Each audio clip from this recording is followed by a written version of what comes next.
Smoke curled through the ruined streets of what was once Denver.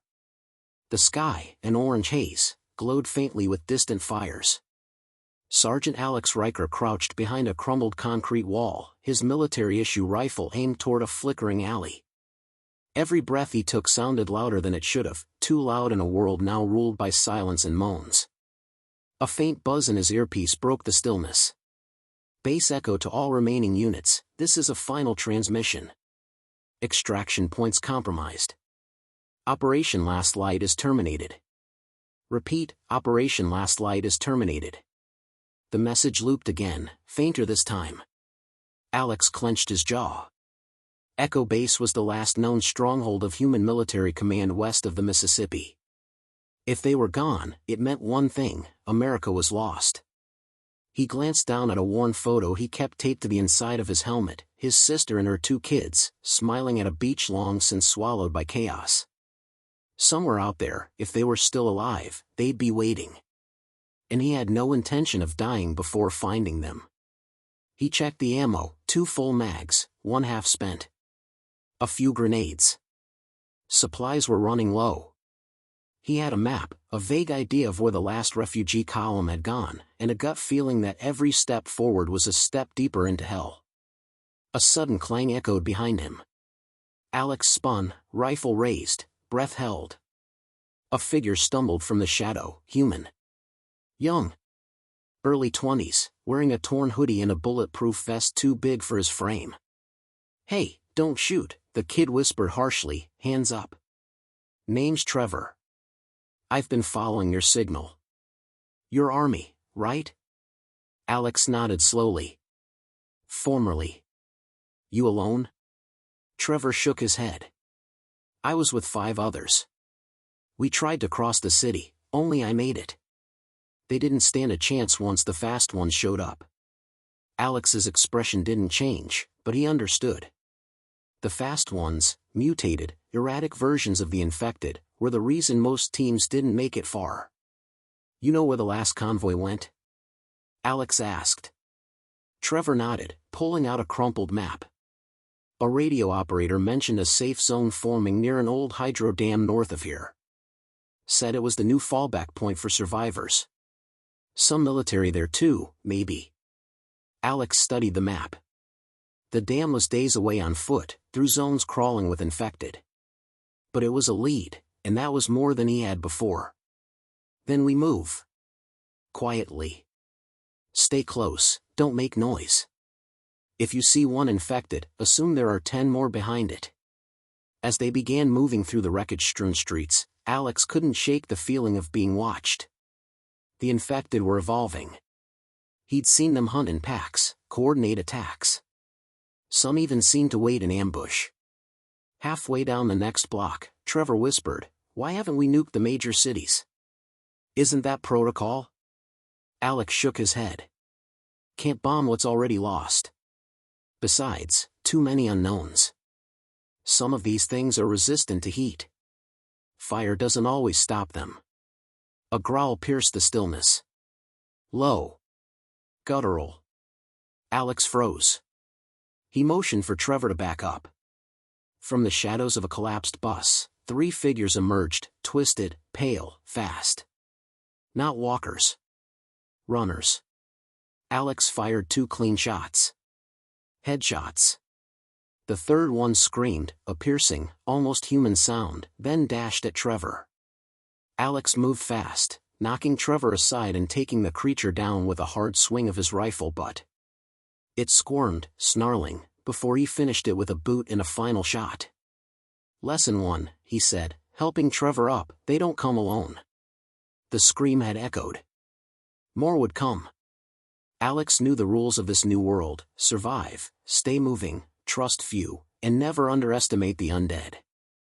And above all, never believe you're safe. As they retreated into a nearby wrecked convenience store to catch their breath, a faint sound echoed in the distance. Not moaning. Not screaming. A human voice. A radio transmission. "If anyone can hear this, the dam is holding. Survivors welcome. Bring weapons." Alex looked at Trevor. "We've got a shot." We move at first light. But neither of them knew something else had heard the signal too. Something that didn't want them to reach it. Would you like me to continue with part 2? The night was long and merciless. Inside the ransacked convenience store, Alex and Trevor sat behind a wall of overturned shelves. Cans of expired food, empty water bottles, and broken glass littered the floor. Outside, the streets groaned under the weight of unseen horrors, infected drawn by the earlier gunfire. They hadn't tried to break in yet, but their groans formed a haunting symphony that rattled the nerves. Alex barely slept. He kept watch while Trevor dozed, rifle across his lap, eyes fixed on the broken glass door. At dawn, they moved. The streets were clearer now, the horde having wandered further in the night. The city skyline loomed in the distance, blackened and broken, like jagged teeth. Alex led the way through narrow alleys, avoiding wide-open spaces. Every corner could be death. They reached an abandoned military checkpoint by noon. The remains of a skirmish told a grim story: shattered helmets, dried blood, a mounted gun still aimed at a street that hadn't seen safety in weeks. "Looks like they tried to hold this position," Trevor said quietly. Alex nodded. "Didn't work." He moved to the radio tower attached to a battered Humvee, checking for power. Nothing. Trevor found a small stash, 3 energy bars, a half-empty water jug, and a locked metal case with a red cross on it. Inside, antibiotics and some bandages. Alex pocketed them. Could save someone's life later. They didn't linger. As they crossed the checkpoint, something changed. The air felt heavier. Too quiet. No crows. No wind. Just silence. Alex raised his hand. Halt. Footsteps. But not shuffling. Not human either. They ducked behind an overturned SUV just in time. From the alley came 4 figures, lean, twitching, scanning the area. Their movements were sharper than the average infected. Too sharp. One of them sniffed the air and let out a dry, clicking sound. Its head jerked unnaturally toward the SUV. Alex mouthed, "Don't move." Trevor trembled beside him. The creature stepped closer, closer. Suddenly, a distant boom echoed, an explosion somewhere east. The creatures froze, hissed in unison, then turned and sprinted away. Alex exhaled. "What were those?" Trevor whispered. "Something new," Alex muttered. "They hunt smarter. I've only seen a few like that. I call them stalkers. They don't just wander, they track." "Great," Trevor muttered. "So zombies are learning?" "Feels that way." By late afternoon, they reached a bridge, the only way across a massive ravine that separated them from the highway north. It was twisted, the center partly collapsed. But one narrow side still stood, barely intact. Alex scanned it with binoculars. "It'll hold if we go slow. Or we fall to our deaths," Trevor muttered. As they began crossing, a sound froze them both. A scream. A child's scream. Coming from beneath the bridge. Trevor's eyes widened. "That sounded real." "It is," Alex said grimly. "But so are traps.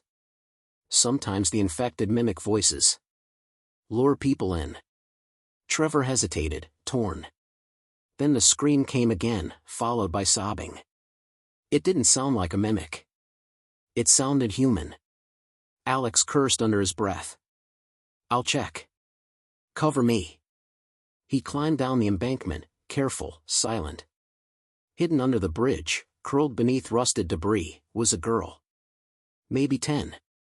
Mud-streaked face. Eyes wide with terror. She looked at him. "They took my mom." Alex reached a hand out slowly. "I'm here to help. Quiet now. We have to move." As he picked her up, a snarl rang out behind him.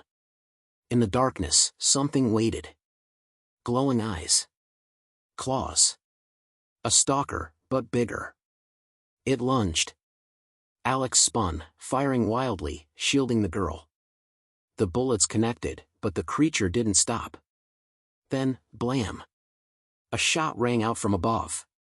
The stalker collapsed. Trevor stood on the bridge, rifle shaking.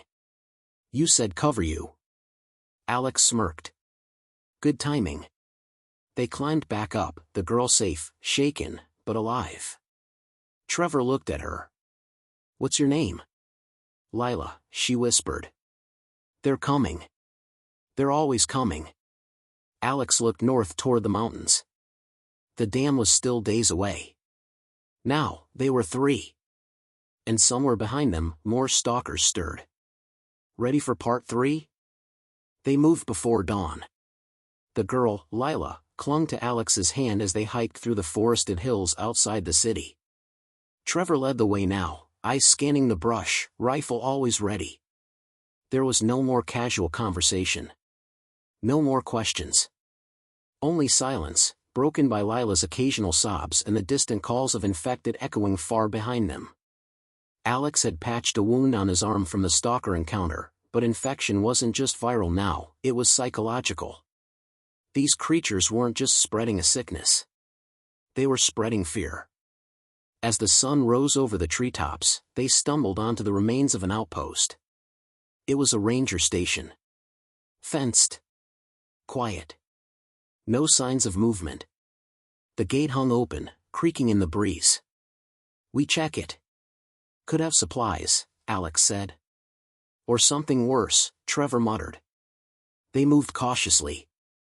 The interior of the station was ransacked, papers scattered everywhere. Blood smeared the walls, but no bodies, only drag marks. Whatever had happened, it ended fast. "Radio?" Trevor asked.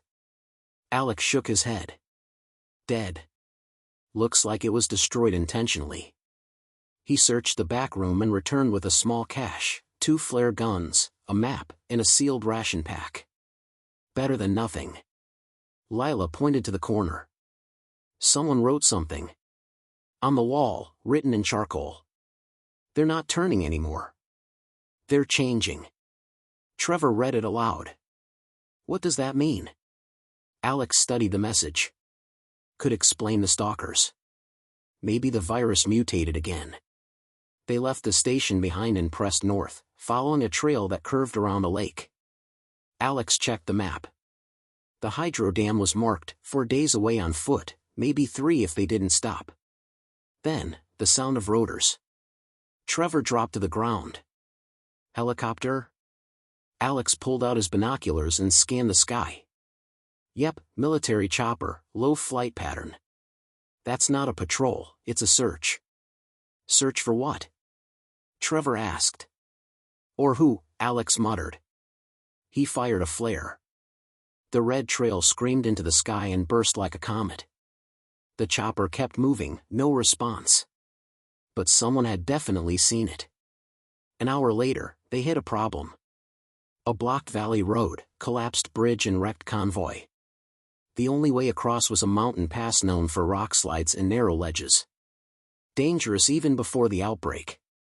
"We either risk the climb," Alex said, "or go back and loop around. That adds 2 more days." "We don't have 2 days," Trevor replied. The girl's slowing down. She won't survive sleeping in the open that long. "I'm right here," Lila said softly. Alex crouched beside her. "You're doing great, kid. We'll get there." The mountain pass it was. They climbed slowly. A single misstep meant a 100-foot fall. Wind howled through the cliffs, and every sound bounced off the stone, disorienting them. Then Lila stopped. "Do you hear that?" she whispered. Trevor turned. "Hear what?" A scream cut through the wind, not human. Alex looked back. Figures were climbing the rock behind them, bare hands, clawed fingers, dead eyes. "They're scaling the cliff." "Move!" Alex barked. The group scrambled, hands bleeding from the sharp rocks. One of the infected leapt, landed inches from Trevor. He swung wildly, knocking it off. Another grabbed Lila's leg. Alex turned, pulled his knife, and slashed. The creature let go, falling with a screech into the abyss.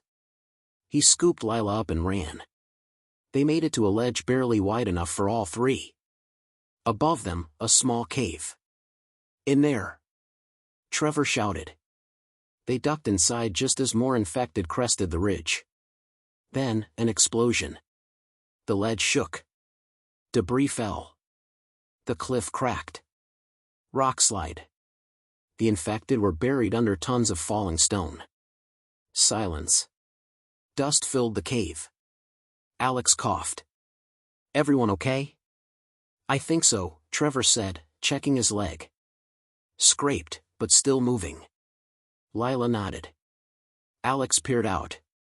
The path they'd come from was gone, buried. No turning back now. Inside the cave, they found remnants of an old campfire. Not old enough to forget. Someone had been here recently. And scratched into the cave wall were more words. "Don't trust the dam. They're not saving people. They're using them." Alex stared. Trevor read it twice. Lila looked up, scared. "What does it mean?" Alex didn't answer. But deep inside, something shifted. What waited at the dam might be worse than the undead. Would you like to continue with part 4? The cave was cold, silent, and cloaked in unease. Alex sat near the entrance, watching the ruined mountainside. Smoke from the rockslide still curled lazily into the air. The infected, stalkers or not, were gone for now. But that message carved into the cave wall kept echoing in his head. "Don't trust the dam. They're not saving people. They're using them." Trevor paced behind him. "What do you think it means?" Alex didn't look away from the entrance. "I've heard rumors. Places that claim to be safe zones, only to turn into prisons, experiments, or worse. But the dams are only shot," Trevor said. "If it's not safe, then what? Keep running forever?" "I don't know," Alex replied. "But we're too far in now. We get there, and we stay alert."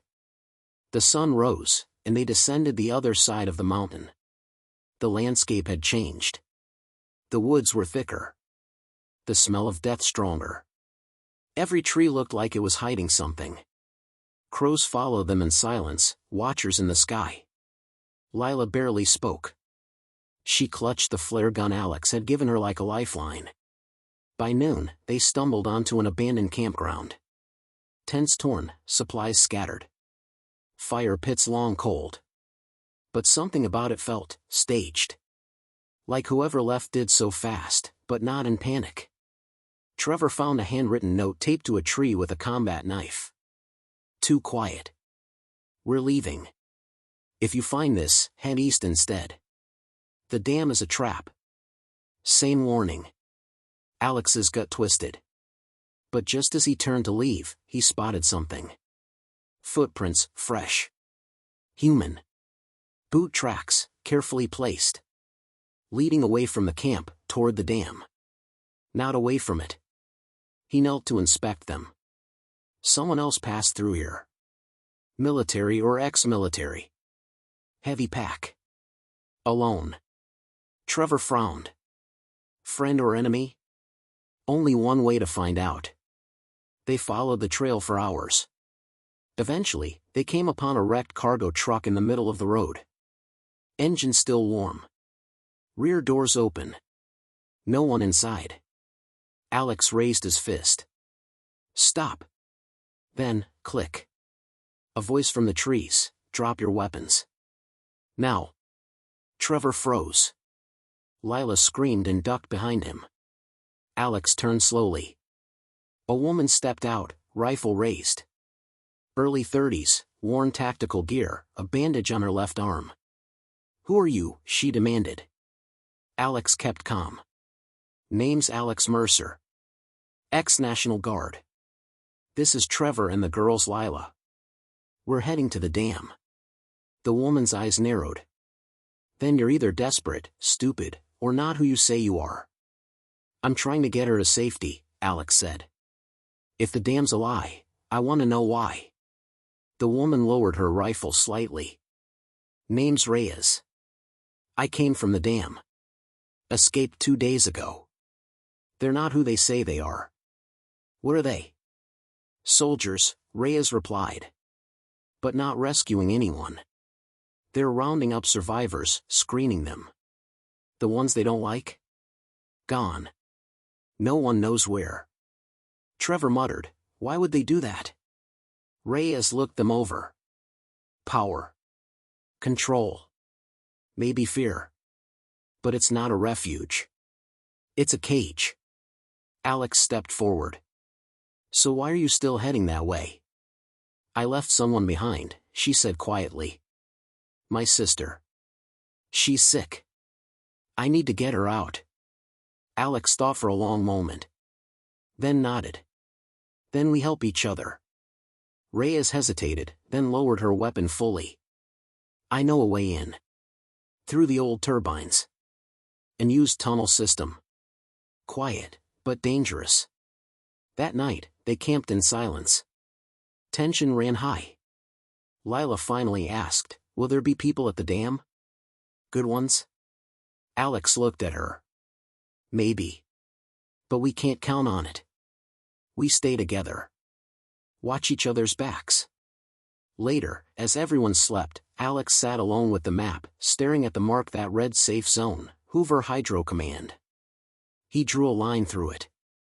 Not safe. Not anymore. Morning would bring the final stretch, and the truth. And something deep inside told Alex, not everyone would make it out. Shall I continue with part 5? They moved under cover of darkness, led by Reyes along the crumbling remnants of an old maintenance road. The dam loomed in the distance, its shadow stretching across the dried remains of the Colorado River like a grave marker. High floodlights flickered atop the structure. A patrol drone buzzed overhead. It was no longer a power plant. It was a fortress. Reyes motioned for them to stop behind a rusted barrier. We go in through the drainage tunnel. It feeds into the lower turbine chamber. No patrols. But it's tight and flooded in places. If you can't swim, don't fall behind. Alex adjusted his pack and checked Lila's gear. She can make it. Reyes looked skeptical but said nothing. Trevor nodded, gun drawn, nerves sharp. The entrance was hidden beneath a collapsed rock formation. Reyes pried open a rusted gate, revealing a foul-smelling tunnel descending into blackness. Keep close. Don't trust the water. As they entered, the silence was suffocating. The only sounds were their boots in the shallow water and the faint hum of turbines deeper inside. It felt like walking into the throat of something ancient and waiting. Half an hour in, the tunnel narrowed into a metal chute. Lila slipped once but Alex caught her. Then, a scream. It wasn't human. A shadow moved behind them. Keep going! Reyes hissed. But the sound came again, closer. Something splashed violently in the water. Not footsteps, crawling. Trevor turned, flashlight scanning the darkness. One of them was in the tunnel. Not just infected, something worse. Slender. Pale. Eyes like glowing marbles. And it moved fast. It shrieked and launched itself at Trevor. Gunfire exploded in the tunnel. Echoes slammed into their ears. Trevor emptied his clip and the creature dropped, writhing. Keep moving. Alex barked. Now. They ran the last stretch, lungs burning. At last, Reyes kicked open a steel hatch. They tumbled into a side chamber beneath the dam, a forgotten control room, lights flickering weakly. The hatch slammed shut behind them. Everyone gasped for breath. Alex checked Lila. You all right? She nodded, shaken but unharmed. Trevor muttered, what the hell was that thing? Reyes wiped blood from her arm. They call it a lurker. Some kind of evolution. Quiet until it's too late. They live underground, near water. Alex looked around. And they've made it inside the dam? Reyes's face darkened. That's not the worst of it. She knelt and pulled a metal grate off the wall. Behind it, a narrow maintenance tunnel. This leads to the quarantine level. They keep the new survivors there before processing them. That's where my sister is. Alex leaned in. How do we get her out? Reyes hesitated. I've got clearance badges, stole them on my way out. Might buy us a few minutes before the alarms go off. And if it doesn't? Reyes looked him in the eye. Then we shoot our way out. They climbed through the ductwork, emerging into a dim hallway beneath the dam. Surveillance cameras turned lazily, but Reyes disabled one with a quick burst from her pistol. Alex's instincts screamed. This wasn't a refuge, it was a prison. When they reached the quarantine chamber, they saw it firsthand. Behind glass walls were rooms, cells. Survivors lined up in medical gowns. Silent. Blank stares. Most looked malnourished, others drugged. Some just vacant. They sedate them, Reyes whispered. Say it's for safety. But I've seen the transports. The ones who resist, they vanish. Trevor's hands clenched. What are they doing with them? No one answered. Reyes moved to a console, tapping commands. One door clicked open. Inside was a girl, barely 15. Pale. Her eyes lit up. Reyes? Reyes rushed in and hugged her. Come on, Nora. We're going. Suddenly, alarm. Red lights flashed. Alex spun around. They found us. Reyes grabbed her sister's hand. There's a freight elevator at the far end. Leads up to the dam's upper level. If we reach the roof, we can hijack a transport or rappel down the intake shaft. Gunfire echoed. Soldiers were coming. Alex looked at Lila, then at Trevor and Reyes. We fight our way out. They were in the heart of the beast now. No more hiding. The dam wasn't humanity's salvation. It was its darkest secret. The sirens howled like banshees through the concrete corridors of the dam. Alex raised his rifle and pushed Lila behind a supply crate. Stay down. Move when I say. Boots thundered above. Intercoms crackled with distorted orders. Contain breach in lower levels. Lethal force authorized. Do not let them reach the surface. Trevor checked his ammo. 5 mags left. Maybe 2 if it gets messy. It will get messy, Reyes muttered as she crouched next to her sister Nora, shielding her with her body. They dashed through the hallway, dodging between flickering lights and rusted pipes. The freight elevator was ahead, its doors half open, the cage stuck between levels. Alex slammed the control panel. Nothing. Dead. No power, Reyes snapped. Backup grid must have kicked out. Then we climb, Alex said, pointing to the maintenance ladder bolted to the wall. Trevor groaned. Of course we do. The group scrambled up the narrow shaft. Echoes of shouting soldiers chased them like ghosts. Lila struggled, but Alex guided her up with calm urgency. At the top of the shaft, they reached a grated catwalk suspended high over the main turbine floor. Giant spinning wheels churned water far below. On the other side, a service corridor leading to the rooftop exit. But the soldiers were waiting. 3 of them stormed the catwalk from the far end, rifles raised. Alex ducked as bullets sparked off the railing. Cover fire, he yelled. Trevor leaned out and fired back, dropping one of the guards. Reyes sprinted across the catwalk, dragging Nora behind her. Alex followed, dragging Lila with him. Then, a terrible sound. A deep, primal screech shook the dam's walls. Everyone froze. Even the soldiers. From the turbine pit below, something moved. A massive figure rose from the shadows, 10 feet tall, its skin bloated and cracked like dried cement, eyes glowing amber. A behemoth, the result of viral overload in infected hosts. It bellowed and slammed a fist into the turbine railing.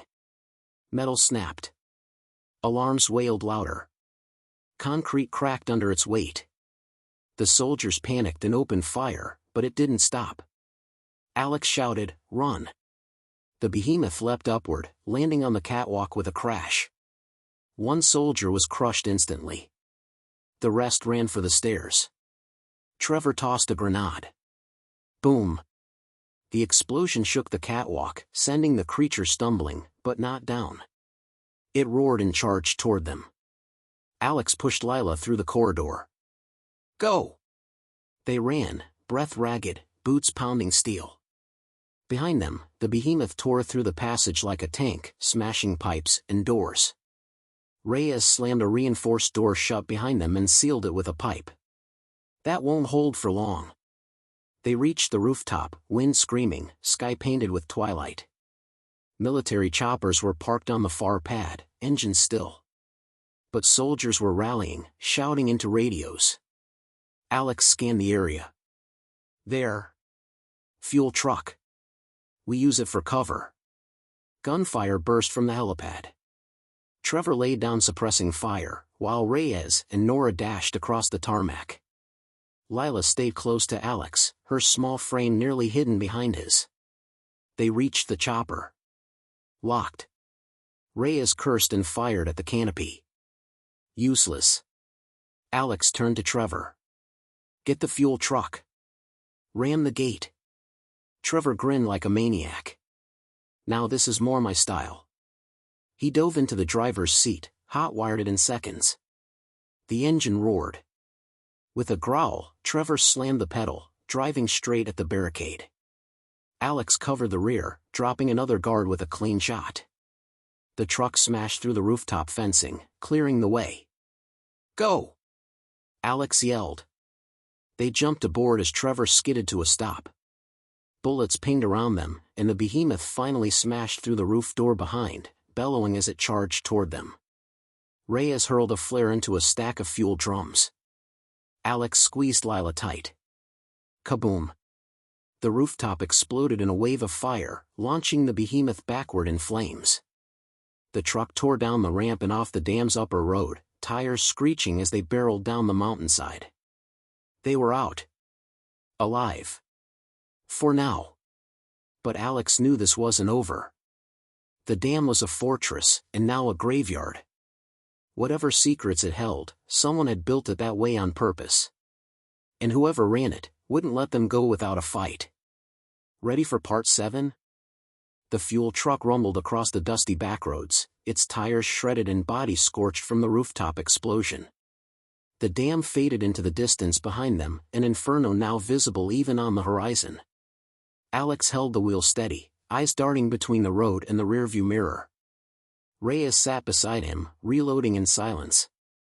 Lila and Nora were curled up in the back seat, exhausted but unharmed.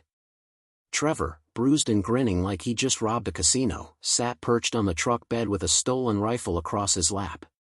We made it out, Reyes muttered, her voice hollow.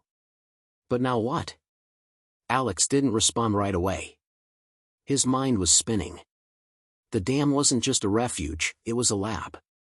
A facility for testing, controlling, and in some cases, modifying the infected. The behemoth they fought, it wasn't an accident. It was a weapon. They're building something, he finally said. Not just surviving. They're preparing for control. Total control, using the virus. Reyes nodded. I saw the files. They're working on a version that makes the infected obey. Soldiers without fear, without questions. And if they lose control? Trevor chimed in. Then what? Those things get unleashed on the rest of us. Exactly, Alex replied. Silence hung in the air. That's when Lila stirred. You said there was a radio tower. A broadcast station? Reyes looked at her. What? You said, at the edge of the city. Some survivors were using it. Reyes blinked, then remembered. Yeah. Before I left the outpost, I heard something. A pirate signal, keeps repeating a call for help and the truth about the virus. Trevor leaned forward. If we can reach that station, we can tell everyone what's going on. The dam. The experiments. Everything. But we need proof, Alex said. Data. Something concrete. Reyes reached into her vest and pulled out a blood-stained hard drive. Took this before we escaped. All the files on the new strain, lab notes, test footage. Alex's jaw tightened. Then we get to that station. We make the world listen. 3 hours later. They ditched the fuel truck near an abandoned overpass. The broadcast tower was visible in the distance, rusting, crooked, but still alive. It rose above a small 2-story building fortified with makeshift barricades. Reyes checked the scope on her rifle. No signs of infected. But something doesn't feel right. They approached cautiously, weapons drawn. Inside the building, they found signs of life, half-eaten rations, still-warm tea, a lantern flickering. The air buzzed with static from an old radio transmitter upstairs. Trevor climbed first. It's on. Still broadcasting. Then, movement. A man emerged from the shadows. Thin, bearded, eyes wide behind thick glasses. He raised his hands. Wait, don't shoot. Alex kept his gun trained. Who are you? I'm Ellis. Just a radio tech. Been broadcasting warnings ever since the cities fell. You're with Reyes, aren't you? How do you know that? He smiled faintly. We've been listening. Watching. Word spreads. Alex lowered his gun. We have something. Evidence. We need to get it out. Ellis hurried to the console. If it's digital, I can patch it into the feed. Reyes handed him the drive. Ellis inserted it, fingers flying over keys. It'll take a few minutes. But once it starts, everyone listening out there will hear the truth. Downstairs, Lila and Nora kept watch. The sky outside had turned deep orange, sunset in dead America. But then, a noise. A deep, throaty growl. Alex snapped around. Infected? Reyes rushed to the window. No, worse. Far down the road, headlights appeared. A convoy. Military trucks. Black armored personnel. A surveillance drone buzzed overhead. They followed us. Alex turned to Ellis. Broadcast it now. I need more time. We don't have time. Trevor shouted from the stairwell. We've got company. The team scattered into defensive positions. Bullets would fly again. But this time, they weren't just fighting to survive. They were fighting to make the truth impossible to silence. Shall we continue to Part 8, the final chapter? The broadcast tower trembled as the first bullets slammed into the outer walls. Dust rained down from the ceiling. Ellis hunched over the console, fingers flying, sweat streaming down his face. Alex leaned out the window and fired, striking the lead soldier in the armored convoy. They're trying to flank the building. 5 minutes, Ellis shouted. Just hold them off 5 more minutes. Reyes darted across the room, dragging heavy furniture in front of the doors and windows. They've got drones, trucks, and God knows how many men. We can't hold this place forever. We don't have to, Alex replied, reloading. We just need to last long enough. Outside, Trevor manned the rooftop, lying flat on his stomach with a sniper rifle aimed at the road. The drone buzzed overhead. He steadied his aim, exhaled, and pulled the trigger. Crack. The drone spiraled out of the sky in flames, crashing into the field beyond the tower. Scratch one eye in the sky, he called out, then ducked as a hail of bullets chewed through the satellite dish beside him. Downstairs, Nora and Lila held close to each other in a supply closet, as Alex had instructed. Lila clutched the radio mic like a lifeline. Will people really hear us? They will, Nora whispered. They have to. The power flickered. Then, a voice crackled over the emergency broadcast. This is a message to all survivors. The truth you've been denied, about the virus, the experiments, the controlled mutations, is real. The government lied. They created weapons. And now those weapons are out of control. Alex stared at the radio, heart pounding. It was working. The soldiers didn't stop. They threw smoke grenades through the windows, then moved in. Black-clad figures stormed the first floor, shouting for them to surrender. Reyes fired from the stairwell, hitting one. They're inside. Ellis ripped open a drawer and handed Alex a flash drive. If they kill me, take this. It's everything. Backed up. I'm not letting them kill you, Alex growled, turning back toward the stairs. Trevor radioed down from the roof. They're setting charges on the lower wall. We're getting boxed in. We need an exit. Reyes yelled. There isn't one, Ellis said, grim.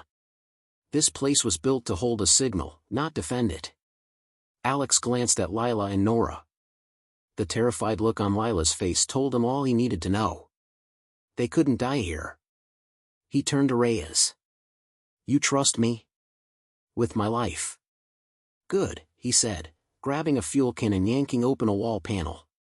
We blow the stairs. Trap them down there. Then we take the roof and jump. Jump where? Alex looked out at the abandoned fire escape that led to the woods behind the tower. Reyes exhaled. You're insane. I'm trying to keep us alive. Seconds later, the blast from the stairwell shook the whole structure. The fire licked up the lower levels, forcing the soldiers to retreat. Smoke curled up the walls. Bullets still ripped through the windows, but their lines of sight were now blocked. Alex guided everyone to the roof. Lila hesitated, staring down the narrow ladder toward the trees. I'm scared, she whispered. I am too, Alex said. But fear is what keeps us human. We feel it. We fight through it. We survive. Reyes and Nora went first, climbing down carefully. Then Trevor, muttering, never thought I'd survive the end of the world just to die falling off a building. Alex turned back to Ellis. You're the last. Let's go. Ellis looked at the burning tower, the console still blinking. The broadcast is on a loop now. As long as the tower stands, it'll keep sending the truth. Then he climbed down beside Alex. They vanished into the woods just as the building exploded in a final barrage of gunfire and flame.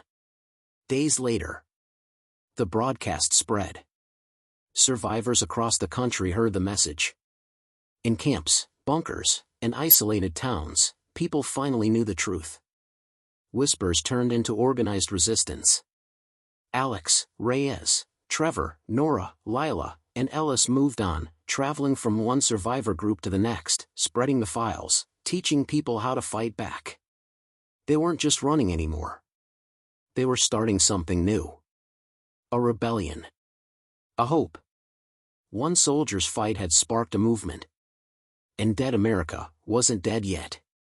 Would you like a cinematic-style short outro or summary for YouTube to go with this series?